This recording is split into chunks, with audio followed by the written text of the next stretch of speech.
the commandments, all the 7 commandments were violated in the course of the novel that we know this. Okay, so I'm really pleased that you remember all these commandments. So they use these commandments to educate all the young animals, the young ones, so that like they imbibe the teachings of old major and they pass on to the next generation.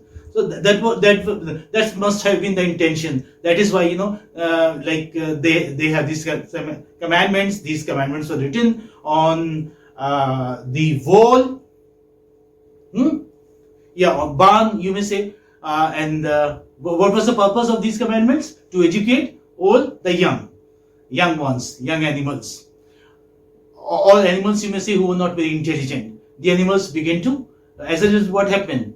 The animals begin to read and write. Who started teaching them reading and writing? Especially Snowball. Very good, Snowball. As most of the animals lack the intelligence to memorize the 7 commandments, Snowball reduces them to the single maxim. Okay? He reduces all the commandments to single maxim. One line, one slogan. What was that? 4 legs good, 2 legs bad. 4 legs good, 2 legs bad. 4 legs good, 2 legs bad. And who started chanting like this line at the meetings, especially at the signal of Napoleon? You remember? Yes. The sheep. The sheep. Very good. The sheep. Very nice. Like in season and out of season, sheep would chant this line, this slogan or this maxim. What was it? Say it again. 4 legs good, 2 legs bad. 4 legs good, 2 legs bad. Do we have it here? Yeah. Like it's a combination of 4 legs, whatever goes upon 4 legs. Yeah, 4 legs good. Here you have this part and let me write it so that you remember. Everybody remembers, I mean, you remember 4 legs good, 2 legs bad. So this was the maxim. Snowball reduced all these 7 commandments to for the stupidest animals. Okay, or for the animals who were not as intelligent as the pigs were, or the other animals were, especially Clover and all. Okay, or Muriel, the goat, who remembered all the commandments. For example, Boxer could not go beyond D. He could learn only 4 letters, A, B, C, D, A, B, C, D. He couldn't go beyond those letters. So for them, for the sheep especially, Snowball reduced the 7 commandments to the maxim: 4 legs good, 2 legs bad. Now, since they have the rule in their own hands, so food is plentiful, you may say. Food is plentiful and farm runs smoothly. The pigs milk the cows. Okay, although this must have been very difficult in the beginning, but they learn it. So what do? They milk pigs, milk the cows, and then the animals go out for harvesting. They started harvesting themselves.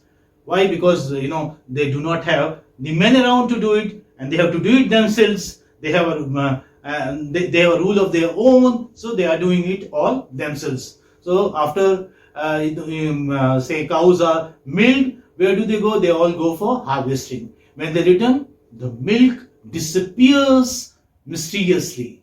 Okay, like buckets would be full with milk and all, but when they would come back from the farms, what would happen? The milk wouldn't be there in the buckets.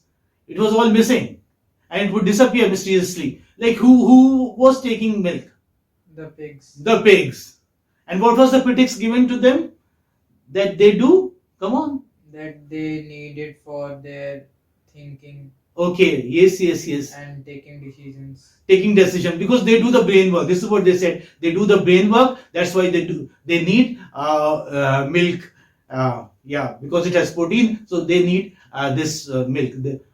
That's why they are consuming it. This is what they say. So when they return, the milk disappears from the buckets, and this is something mysterious to them. But later on, they come to know that this was mixed in their mash. Okay, the first harvest is a great success because they were full of enthusiasm, and they were free, and they were doing work for themselves. So the first harvest we find is a great success.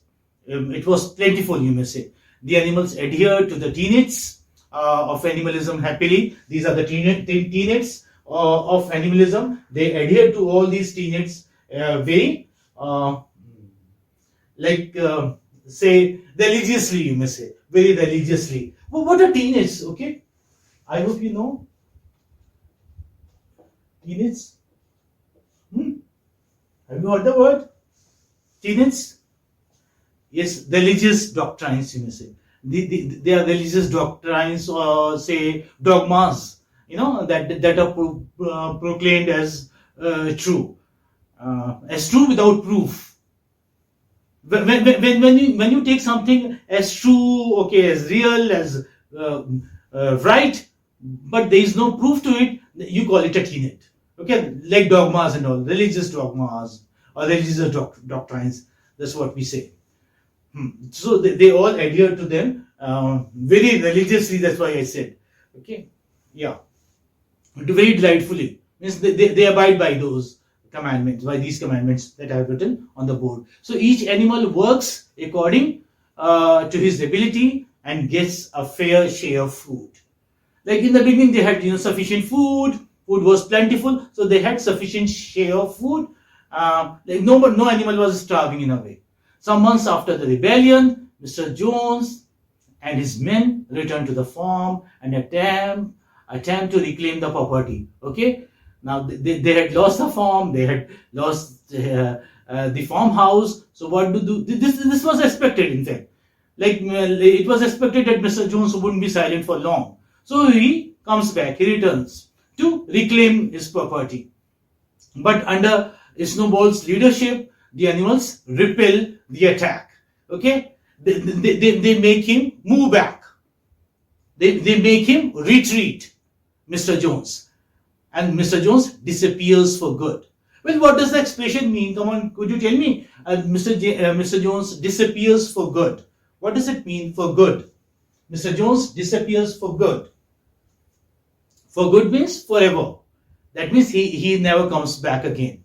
Only he makes the attempt to come back to the animal farm only twice, and after that he gives up. He dies in some wine shop. This is what we are told. So this clash with Mr. Jones is given the name of. Come on, tell me. This is something very important. There was a clash, and that this clash or this dispute mainly takes place a big there in the cow shed. So what was it called?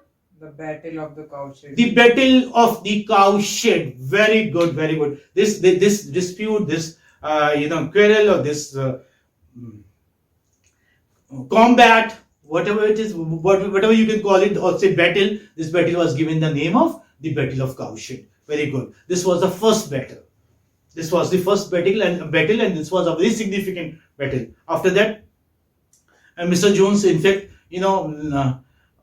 didn't muster up courage to come back again, to attack again, because he was given such a big defeat, you may say, by the animals. Who was the main? Who led this attack? Snowball and Boxer, they fought very bravely. Very good, very nice. However, when the pigs elevate themselves, elevate means uplift themselves, you may say, okay, to positions of leadership. A struggle for power begins between the two successors of Old Major. Okay, and who are those two successors? Snowball and Napoleon. Very good. So they come to disagree over almost every facet of life on the farm. They would disagree on every point, every facet, everything. They wouldn't agree with each other. They would disagree on every facet of life. Like their conflict peaks when Snowball proposes construction of a windmill. Windmill. Now, windmill was something very important. It was an important project, and we see that Snowball wanted to erect a windmill so that the labor is saved. So this conflict between the snowball and Napoleon reaches its peak. Okay, reaches its height, reaches its climax. Why? On the point when does it reach its climax? Come on. When Snowball proposes, construction of a windmill. Okay, remember this, construction of a windmill, which Napoleon claims to oppose. This was something important, but he opposes this project of Snowball. When the animals gather to vote on the windmill project, Napoleon unleashes 9 dogs he has raised, he has trained in secret. And these 9 dogs we see chase Snowball off the farm. Remember or not? Yes. Don't be lost. Be here, okay? Like what happens? Because the project of windmill was put to vote. So some animals supported Napoleon and some supported Snowball. But when Snowball delivered his speech and when he justified the project of windmill, Napoleon saw that he was winning votes. Like animals were fearing him, and he was on the verge of defeat. So what did he do? He unleashed his dogs. What does unleash mean? Unleash? Release. Released. Okay, very good. Unleash his 9 dogs. How many were there? There were 9. 9 number. And they were the same puppies, he took from Bluebell and Jessie, if you remember. Now they have turned into freshest dogs. He unleashes them, and these 9 dogs, these freshest dogs, chase Snowball off the farm, of the animal farm. And after that, he was never seen again. So a few weeks later, Napoleon announces, this is something very, very surprising, very shocking, and even funny also. A few weeks later, we find that Napoleon announces they will build a windmill again. As long as Snowball was there on the farm, he was opposing it, vehemently opposing it. Now he is off the farm. He says, well, we do need to build a windmill, explaining that his opposition to the project of windmill was just a ruse, just an artifice, just a tactic to get rid of Snowball's negative influence on the farm. He said that Snowball had a negative influence, and he used this as a tactic, as an artifice to by chasing him off the farm. Okay, so that he doesn't have that negative influence on the animals and on the farm. So what do we notice now as the windmill project progresses? All the animals except the pigs work laboriously for hours together. Okay, they are working very hard, working very diligently. Day and night they are working. Yet none as hard as Boxer the horse. Boxer in fact works very hard. So what happens? Pigs do not do any labor, any physical labor. What do they do instead? They instruct the animals. They supervise. So they have become the leaders now. They are doing the same thing what Mr. Jones was doing earlier. So how about this? All animals are equal? No, they are not equal. Some animals have become instructors. Some animals have become leaders. Some animals are just giving commands. And who are those some? The pigs. The pigs. That's why they say all animals are equal, but some are more equal than others. So we see this commandment, the most important one, was violated right after the expulsion of Snowball from the farm. Is it not? Yes, sir. Yeah. So food runs short, but the animals persevere. That means continue to work, driven by the pride of working for themselves. They take pride in this, that they are working for themselves. They're not working for anyone else. Okay, nobody is their master. They're the masters of themselves. This is what. So they have this grim satisfaction in a way. Those who are working hard, those who do not have sufficient strength also, they have this grim satisfaction that they are working for themselves. Okay, they take pride in it. So to make up for food, to make up for the food shortages and obtain other farm supplies, Napoleon announces plans to begin trade with other farms. Okay, and this again, this was something against the principles of animalism, that no trade would be done with human beings. Yet, he wants to have trade with human beings. He wants to have trade with the neighboring farms. He wants to have trade with the outside world. Why? Because what's the pretext? The food is shortage. They do not have sufficient food on the animal farm. So the animals, as a result of this decision of Napoleon, are skeptical, are doubtful about this plan. But they can't do anything. They can't help it. They follow his lead as a result. They do not oppose, although they might they feel uneasy, uncomfortable, that yet they do not protest, they do not voice their voice, you may say. They do not speak their mind out to Napoleon or to Schuyler or to Pix. Why is it done? This is against principles of animalism, yet you are doing it, but no one says. So in November of the second year after the rebellion, I must say, this is second year which is running on the farm. So in the month of November, what do we notice? The almost finished windmill collapses because of a heavy storm. There is a heavy storm, and the windmill which they had erected, which they had established with great labor, with great diligence, collapsed. What was the cause of this collapse? Why did it collapse? Because of what? Because of a storm. Because of a heavy storm. And when did it occur?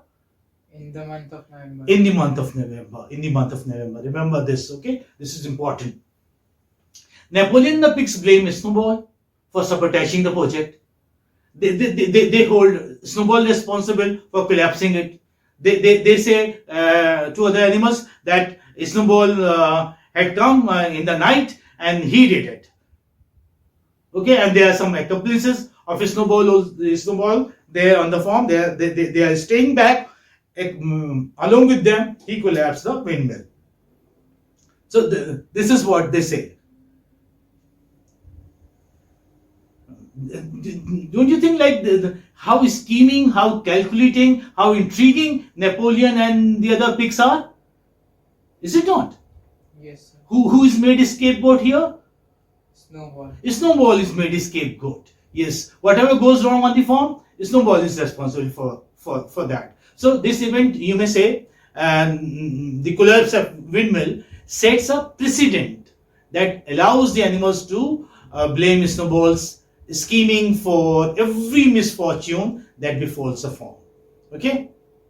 Means whatever untoward happens, Snowball is responsible. Whatever goes wrong, Snowball is responsible. This is what. Remember the word scapegoat. Here, Snowball is used as a scapegoat by Napoleon. So the animal, spent the winter working to rebuild the windmill. Just imagine, it's very difficult for human beings to establish a windmill, and for animals it is not doubly but many times over difficult to build a windmill. So the windmill was almost complete and it collapsed because of the heavy storm. Now they are rebuilding it. So we pity the animals here. The animals spent the entire winter. It's very chilly. Entire winter. It was very chilly, and it was very difficult to come out of their closures. Yet they come. Why? Because it was Napoleon's order.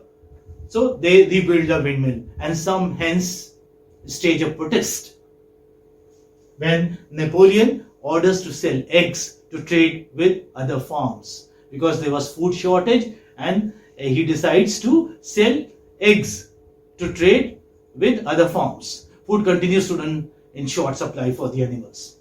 a few months later, the hens, along with a number of other animals who confess to colluding means conspiring with Snowball, are publicly executed as traitors. They were not traitors, in fact. They were made to confess that they are in league with Snowball.